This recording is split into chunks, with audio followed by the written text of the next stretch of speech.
Olá, sétimo ano, tudo bem com vocês? Aqui é a professora Andressa de Geografia. Eu estou morrendo de saudades, espero que em breve nós estaremos juntos, tá bom? Gente, hoje será uma aula bem rapidinha, uma aula de correção das questões que eu passei para vocês, tá bom? Lembrando que o exercício que eu passei essa semana, vocês terão como base esse vídeo e o vídeo da semana passada, tá bom? Então vamos acompanhar as questões, tá bom? Na primeira questão, eu perguntei para vocês o que é densidade demográfica. Gente, vamos lá. Densidade demográfica é a distribuição média de o quê? Da população em uma determinada área, ou seja, ela é a distribuição média da quantidade de habitantes que tem ali pelaquela região, tá bom? Como nós sabemos a quantidade populacional daquela região ser adequada pelo tamanho? Através do cálculo da densidade demográfica. Como é que seria esse cálculo? Você vai pegar o número de habitantes, dividir pelo número da área em quilômetros, que vai dar um número de habitantes por quilômetro quadrado, tá bom? Na questão 2, eu falo sobre mobilidade populacional, tá? No vídeo de revisão eu dou uma atenção especial em relação a isso, mas aqui eu vou falar mais superficialmente, porque é tudo bem resumido, bem explicado no vídeo anterior, tá bom? Vamos lá. Na questão 2, ele fala sobre a mobilidade da população e sobre a migração interna. Gente, a migração interna é quando é feito dentro do mesmo território, vamos supor, dentro do mesmo país, tá? Isso são denominadas migrações internas. Nós sabemos que as pessoas, elas se tem uma mobilidade, perdão, ela tem uma movimentação intensa. Então, as pessoas elas se movimentam, elas saem de um lugar para outro por vários objetivos e motivos. Tanto estudar, trabalhar, lembra que eu falei isso no vídeo anterior? Então, mais para essas questões, tá?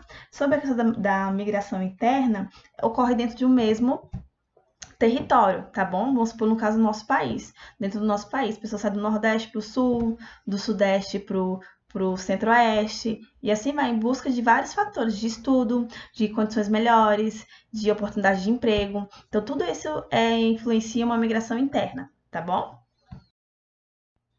Na questão 3, eu perguntei sobre os fluxos migratórios. Lembra que eu expliquei detalhadinho, por período, o que aconteceu? Por exemplo, o primeiro período aqui foi 1950 a 1960. O que aconteceu foi quando os nordestinos, as pessoas da região do Nordeste, deixaram o Nordeste por causa de fatores o quê? Fatores repulsivos. Quais são os fatores repulsivos que fizeram os nordestinos deixarem sua região para migrarem para o Sudeste? Porque não tinha emprego, a seca, a falta de, como é que falo, posso dizer, a falta de colheita, tá bom? Então, assim, todo esse período de seca ocasionou que um problema socioeconômico na região. Então, por isso que nesse período de 1950 a 1960, as pessoas da região do Nordeste migraram para onde? Para o Sudeste, tá bom? Em busca de quê? De melhorias de vida, tá bom? Já em 1960 a 1970, houve o quê? As pessoas do norte, do sudeste, perdão, as pessoas do nordeste, do sudeste e do sul, eles migraram para onde? Para o norte e para o centro-oeste. Para o norte, por causa da questão por causa do desenvolvimento agropecuário da floresta amazônica e também exploração do ouro. E também migraram para onde, gente? Para o centro-oeste. Por quê? Construção de Brasília. Foi um momento que teve boom, que teve muitos empregos. Então, as pessoas saíam dessas regiões, Nordeste, Sudeste e Sul, migravam para o Norte em busca de ouro e por causa do desenvolvimento da agropecuária da floresta amazônica. E para o centro-oeste por conta da construção de Brasília. Tá bom?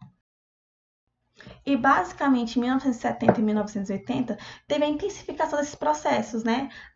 Para o norte e para o centro-oeste, pela questão da continuação da construção de Brasília, pela questão da intensificação das fronteiras agrícolas, né? Então, assim, tudo isso foi gerando fatores que cada vez mais eram fatores atrativos que puxavam pessoas de outras regiões para o centro-oeste e para o norte, tá? Na questão 4, fala sobre PEA e PNA. Então, PEA, qual é, gente? O que é PEA?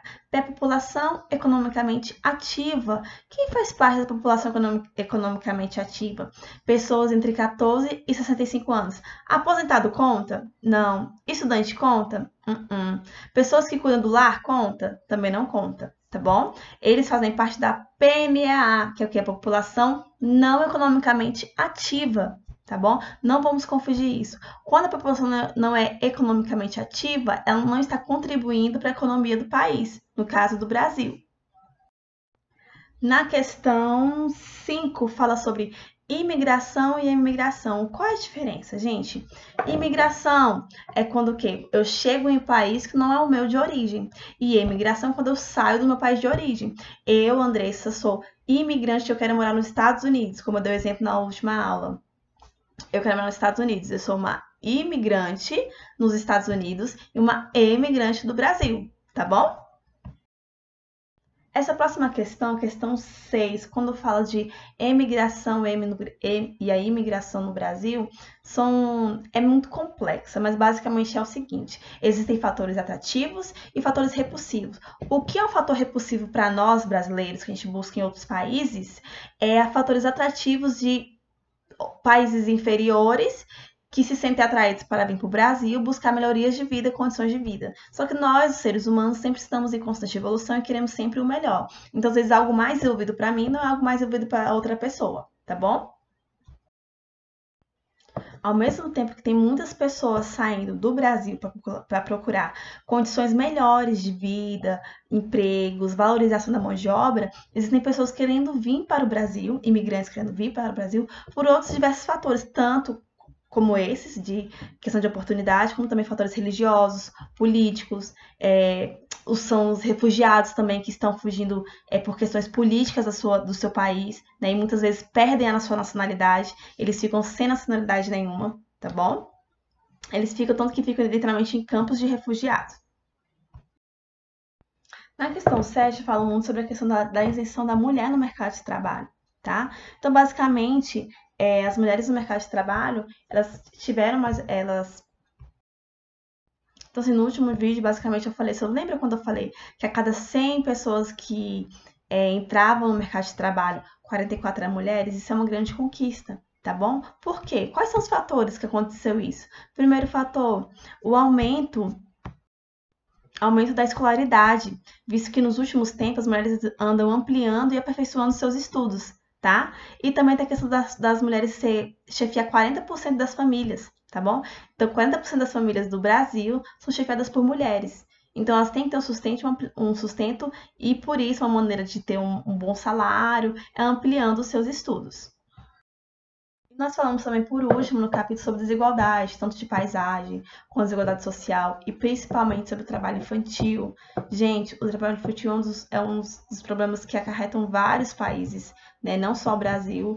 E como eu falei anteriormente, vocês podem falar com suas palavras, que o seu trabalho infantil é quando a criança abre mão, a criança deixa de frequentar a escola, há uma evasão da escola e passa a trabalhar na rua para ajudar no sustento da casa, da família, tá? Quais são as consequências para as crianças que fazem isso? Elas não têm um desenvolvimento físico, mental e nem emocional. Elas não têm a infância, elas não têm o direito de estudar. Então, assim, elas perdem a sua infância para ajudar no sustento da família. Mas por que isso acontece? Ah, porque o pai obriga a criança a trabalhar? Não, porque o pai não tem condição de sustentar a família, não tem um emprego, não tem uma boa base, então assim, não tem oportunidade, então a criança tem que sim ir pro sinal, vai de balinha, a criança tem que fazer coisas para ajudar o pai dentro de casa. Isso é uma situação muito triste da realidade brasileira, tá? Então a gente não pode esquecer basicamente sobre isso.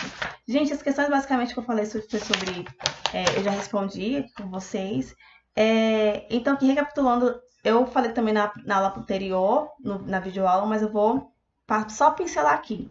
A população brasileira está distribuída de maneira desigual no território brasileiro, com áreas de grande concentração populacional ao longo da costa, tá bom? Fluxos de migrações internas durante o século XX foram responsáveis por uma maior ocupação do interior ou do litoral, gente, do interior do Brasil, tá bom? As pessoas saíam do litoral e iam para o interior. A partir da segunda metade do século XX, milhões de brasileiros imigraram ou emigraram. Lembra da história que foi na última aula? Então, milhões de brasileiros emigraram, eles saíram do Brasil para onde? Para os Estados Unidos. Lembra que tem o maior fluxo populacional de emigrantes do Brasil e imigrantes chegando nos Estados Unidos, brasileiros, tá bom? O Brasil também recebe muitos imigrantes. Lembra que eu falei do que um fator é repulsivo para a gente no Brasil é um fator atrativo para outras pessoas de outros países inferiores, né? Então, é basicamente isso. Que estão em busca de oportunidades de trabalho, fugindo de guerras, conflitos ou em busca de melhores condições de vida, tá bom? A população economicamente ativa, a PEA, tá bom? Do Brasil é composta por pessoas que exercem algum tipo de trabalho o quê? Remunerado. Gente, a PEA são contribuições remuneradas, não é trabalho voluntário, tá? E também por pessoas empregadas ou desempregados ou aposentados. Aposentados faz parte da PEA? Não. Aposentados, estudantes e pessoas que trabalham no lar faz parte do quê? Da PNE, da população não economicamente ativa, tá? As desigualdades sociais no Brasil podem ser observadas na distribuição de renda de população e também nas condições de vida vistas nas paisagens e nas oportunidades. Lembra que eu mostrei a imagem de São Paulo para vocês? Tem no livro de vocês também, que tem a favela, do lado tem um bairro nobre em São Paulo. Então, basicamente isso. A pobreza e a riqueza lado a lado, tão próximos, ao mesmo tempo tão distantes de realidades, tá? A participação feminina no mercado de trabalho vem o quê? Aumentando, gente. Lembra que eu falei, a cada 100 pessoas que entram no mercado de trabalho, 44 são mulheres. Então, assim, sobretudo em razão do aumento da, o quê? Da escolaridade das famílias e das necessidades de quê? De chefiar a família. 40% das famílias brasileiras são chefiadas por mulheres, tá bom? Gente, então basicamente é isso. Nós encerramos o conteúdo, nós encerramos o capítulo. Eu estou revisando parte 2 para você. Muita coisa você fala, professora, você já falou sobre isso. Mas é uma revisão para aprofundar o assunto e o conteúdo programático estipulado na nossa ementa, tá bom? Outra coisa, gente, eu estou à disposição para qualquer dúvida. Eu vou passar para vocês uma entrevista para vocês fazerem com seus familiares dentro de casa, tá bom? E é uma atividadezinha extra, tá? E então fique com Deus, um grande abraço. E estou morrendo de saudades. Qualquer coisa, eu estou à disposição no nosso plantão de dúvidas, tá bom? Gente, tchau!